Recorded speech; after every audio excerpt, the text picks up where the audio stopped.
Hey everybody, my name is TaoMan, and in this video I will show you a really simple way how you can clear your download cache in Steam. So let's start.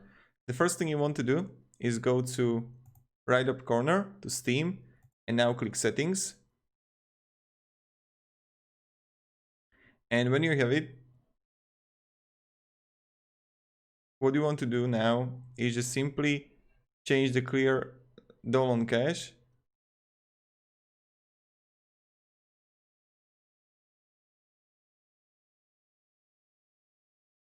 This will clear your local download cache and you will need to log in Steam again.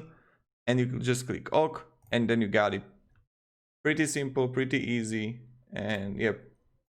So thank you very much everybody for watching. If you have any questions, ask me down below in the comments. I'll be really happy to help you. Have a great day and goodbye.